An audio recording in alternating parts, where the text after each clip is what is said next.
Hey, everybody. Welcome back to another episode of Rent Prep for Landlords. This is episode number 298. And we just got a fun episode this week. Came across an article from BuzzFeed titled 15 Tweets About Renting That Made Me Laugh and Then Want to Cry. I'm going to go over some of these tweets and share some of the highlights with you right after this. 1, 2, 3, 4. Welcome to the Rent Prep for Landlords podcast. And now your host, Eric Worrell. So as I mentioned, this article comes from BuzzFeed, the author Ben Armisen, and he wrote this article based on 15 tweets that make him want to cry when it comes to renting. So I'm not going to read all of them to you because some of them are a little weird or frankly, I don't understand. And that includes number one.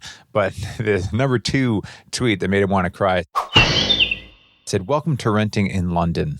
My landlord has just put our thermostat in a cage." Now, you can probably imagine the image posted with it, one of those little thermostats. And this one, it's a smart thermostat with a big cage around it, a plastic casing. I'm actually going through this myself right now, actually in my own home, because it turns out that the thermostat is kind of was installed pretty low, and my son can go over and push the buttons, and he likes to see the light turn on. So I'm looking at different plastic cages I can put around my thermostat. So that's always a fun thing of parenthood that you don't expect, having to make it look like you live in a rental where you don't trust your renters. But my renter is a 2-year-old. So number 3. This came from, it says, if you're renting and your landlord has a no pets policy, you can keep bats as long as you pretend to be mad about it. That had over 5,000 likes on there on Twitter. Kind of a funny one right there. Yeah. If your tenant had pet bats, but you showed up and they were screaming that there were bats in the house, yeah, I can see how you get around that. Number 4 on the list. It said, to sum up London renting, my entire kitchen has flooded, and my landlord just sent me a YouTube tutorial on how to fix it. The tutorial is how to clean and replace the filter on a washing machine, which doesn't really make sense if you're talking about a kitchen flooding. But I could imagine how for tenants that can be pretty frustrating if they have a pretty bad issue and you do have that landlord that's like, well, here's a video, fix it. Obviously not appropriate, and hopefully if you're listening to this podcast, that's not something you do. All right. This one I've heard before. It's pretty funny. But this person tweeted, they said, landlords really want us paying full price for February, and then February in all caps. February? LMAO, grow up. I love when people say something and you feel like you want to be like, well, I feel like you should grow up a little bit. I don't know if this person was just joking around or if they're serious, but yeah, February, 28 days, although 29 days this month, I hear, leap year. But yeah, no, you still got to pay a full month, but it is an interesting concept, right? Like, should you be able to go to your gym and say, hey, I've been paying $30 a month to come here, but there's only 28 days this month. Can I give you $28? I think they'd say no. So, but, can't blame them for trying, right? All right. The 7th most popular tweet here. My landlord is obsessed with rent that was literally due weeks ago. Move on, babe. 43,000 people are talking about this. 255,000 hearts. I'm not even on Twitter, to be honest. I don't know if you call it a like, a heart, whatever. But yeah, it's like the last one we were reading about the, wanting to pay full rent in February. Yeah. Landlord's going to be upset if rent's late a few weeks. That happens. So it's just amazing to me, though, that there's like 255,000 people that are just sitting on Twitter and being like, yeah, I shouldn't have to pay late rent. Yeah, I agree with this. I don't know. Twitter's a weird place. Number 8, and this one's got a valuable lesson in it. Just read a client's contract for them, and the landlord had just written a clause that bans, in quotes, spices and oils in all cooking. Imagine thinking you had the right to ban flavor from someone's life. This one, too, depending on how somebody wanted to attack it, you could claim that it's discrimination. I think especially when you get into, I've heard of issues where people ban certain types of cooking. Like you can't cook curry in this apartment because curry does make a pretty strong odor. But you could claim that you're actually discriminating against a certain class of people because obviously a certain group of ethnicity tend to cook curry more. So just something to be aware of. Probably not a good idea to start getting that into the weeds on what people can cook. So going to the next one here. This tweet says, I'm beginning to think my landlord has a different relationship with the rent payment than I do. So it's a screen cap of a Venmo payment. And the person said, you paid December rent. But then the landlord responded with thank you. And then 3 bottles of champagne. Yeah, that's a funny one. I was accepting Venmo payment for a little bit on my rents. I stopped doing it because of reading up on it that it's pretty easy to, make a claim. And let's say all of a sudden your relationship went sour with your tenant real fast.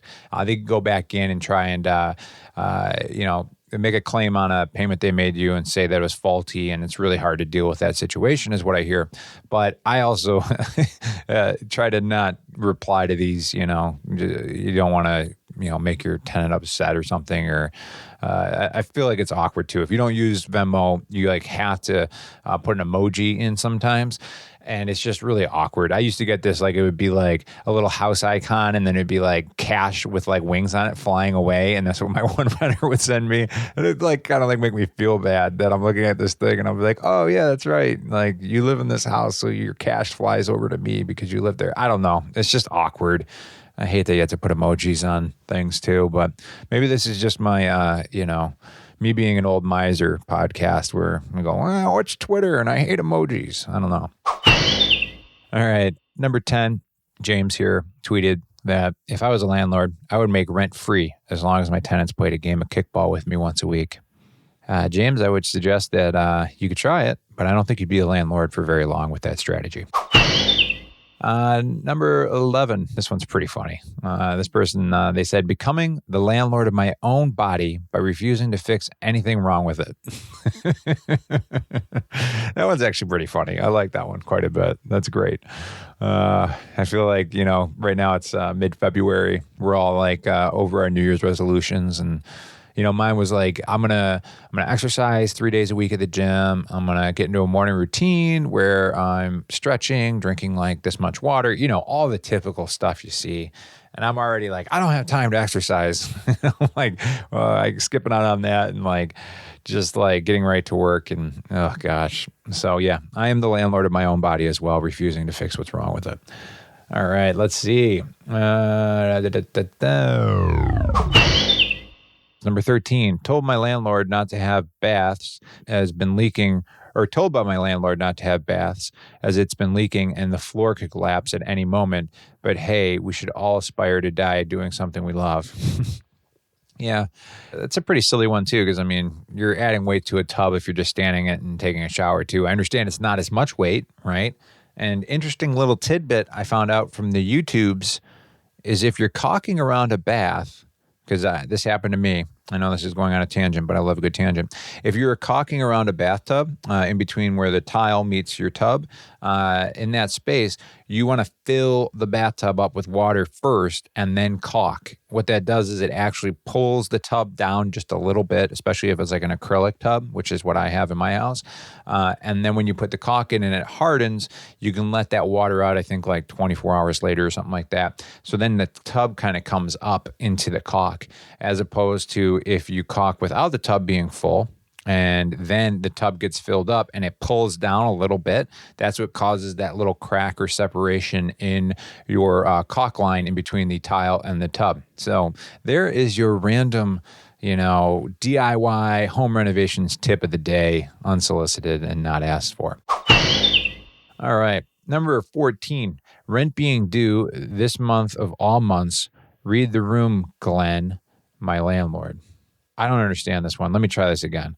Rent being due this month of all months. Read the room, Glenn, my landlord. Got it. So he's saying, I'm having a tough time, or, read the room as in I don't want to pay rent this month. Again, this is another one of those things where I read this and I'm like, why? If someone wants to explain Twitter to me and why I should actually be on it, go for it. But you see stuff like this and you're 41,000 likes. And I'm like, no, I'm good. This is just someone's mind vomit into a tweet, but all right. This one should be good. Exchange I'm currently having with my landlord. So this is a text exchange. And he says, the hot water is broken. The landlord said, how? Question mark. Next one says, can you send me some photos? The person sends a photo back of a faucet on. So it's like the kitchen faucet. And then it says, it looks like this, but it's not hot. Oh man, that's fantastic. I love that. So some of these I think are pretty funny because like a lot of times the landlord tenant relationship I feel like is pretty ridiculous in that landlords are a little too harsh, a little bit too pessimistic on tenants. And the same is true of tenants to landlords because it's so easy to vilify the other side. But, you know, tweets like this kind of bring the humanity back to it where you just see a renter with a funny picture right there of just a faucet running and saying, it looks like this, but it's not hot. Oh man, that's great. There's a few others that I didn't get to, probably because I either didn't understand them because they had acronyms in them. Again, going back to that theme of me being too old today. So one of them had Kim Kardashian's house on it, and I was like, I don't even know what they're getting at, so I'm going to skip that one. But if you want to check it out, I'll have a link to the BuzzFeed article that's sourcing 15 of the best tweets about your landlord. I figured you guys would find it funny. So, and again, definitely check it out because I think the last one's worth it just to see that picture of the faucet running. Oh, that's fantastic. All right, guys. I hope you're having a great week, and I look forward to catching up with you next week. All right, take care.